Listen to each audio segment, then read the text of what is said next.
Thank you. I assume that since there are two of us presenting, we get twice as much time to make the presentation. Good joke. It's worth a try anyway. We're going to be talking about something which I think which we think is fairly fundamental to the process of communications, and that is this idea of trying to close the gaps. And there are many different kinds of gaps that exist, and I think that we're going to go through a few of them with a model here. The basic idea here, of course, is that organizations are not just static entities. These are dynamic organizations. And in organization theory itself, the whole concept of time and movement and change is an important factor. In practice, it's sometimes not quite as well reflected by management. One of the things that drives organizational behavior is this concept of gaps, the idea of a difference between some sort of a current situation and a desired situation. And trying to understand these has significant implications from the standpoint of communications and communications management, which is our theme here. Oops, this jumped ahead. No, where do gaps come from? I think one of the first well understood or well appreciated models is this concept of co-orientation, which was developed back in the Stone Ages, the early 1970s by McLeod and Chaffee in 1973. And the concept of co-orientation is well represented by this concept of the fuzzy issue, some kind of an issue that the organization and a number of different stakeholders are concerned about, for example, being green. The co-orientation model does a real good job of identifying where there may be differences of opinion or differences of understanding between these different stakeholders, and the fact that when there are differences, these differences represent gaps, and in many situations these can create communication problems for the practitioners. A little more formal representation of a gap is shown by this, what's called a closed loop diagram or a feedback loop diagram from the discipline of systems thinking. And the gap exists when you have a desired condition, which might well be someone else's opinion of what the situation is from the co-orientation model, and the actual condition, which might be the organization's perception. If there's a difference between these two things, there's a gap. And gaps usually, again, depending on the situation, can lead to the perception that this is not a good situation, and that leads to actions to change the gap, and you can sort of follow the logic of the loop through there. And the little double slash lines means that there's a time delay. Things don't happen instantly in this particular process. And this causes a number of lead-on or follow-on problematic effects for management and communications. Now, one way to illustrate this is in a model that is very popular in the marketing literature, and this is the PZB service quality model, also called ServQual. Mostly what we do when we look at the co-orientation model in the practice of public relations is to take an external approach to this, because we look at what do our stakeholders think we think, what do we think they think, etc.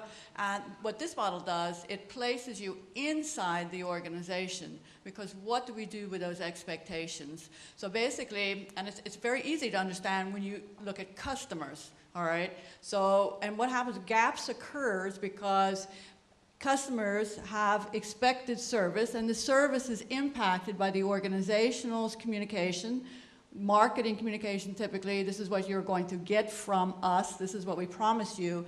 But it's also impacted by their actual experience with the service and word of mouth, etc.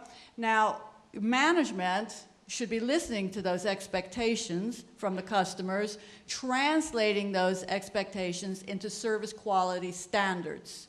These are the standards that our customers expect, and then they deliver that, and then of course this is, we communicate this.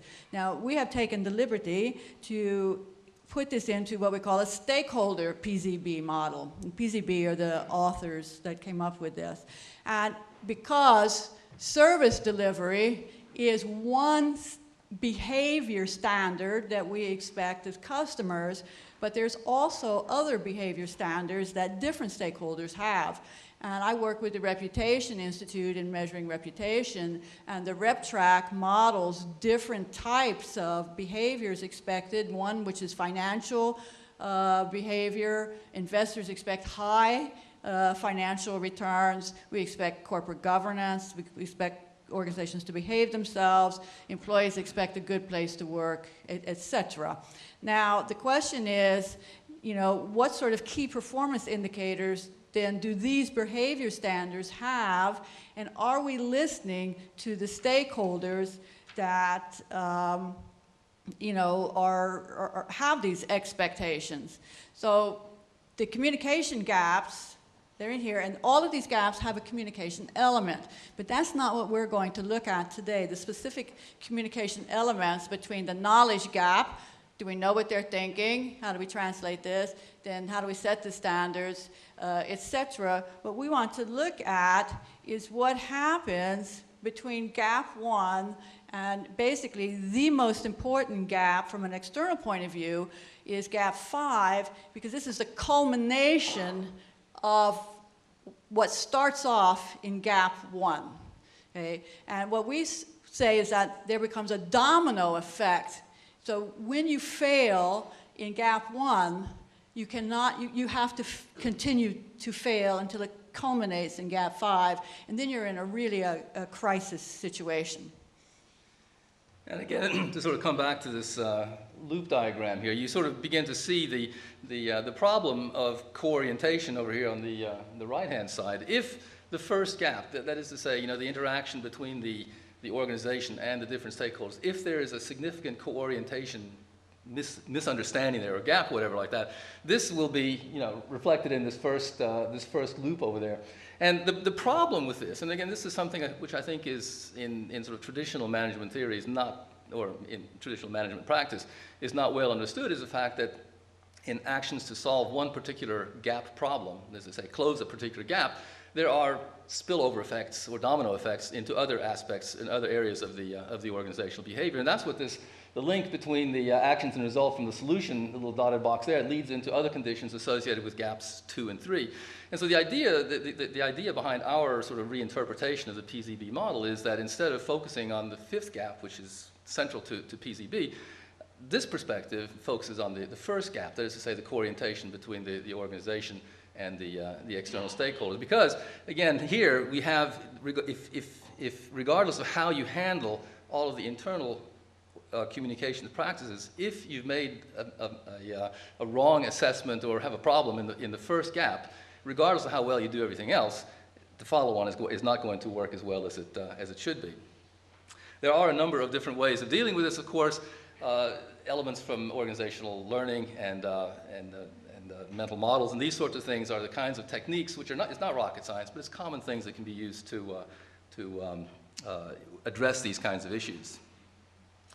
I think we need to go back, actually, Carl, because if you look at what we're talking about is building a common worldview within the organization, a common language, and then clear lines of responsibility.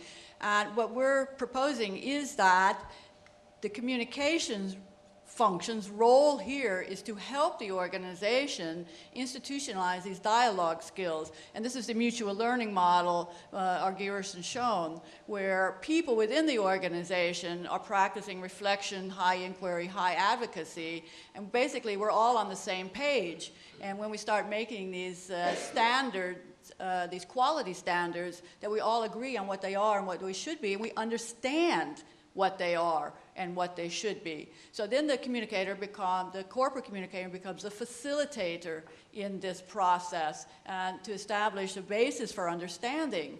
Okay? This is with everybody within the organization.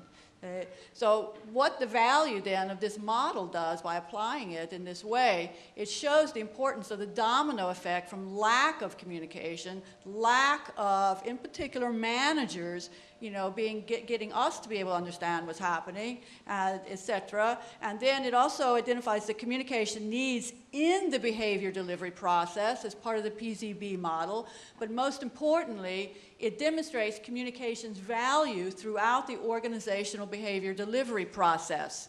And that's our new acronym for today. OBDPs. Great.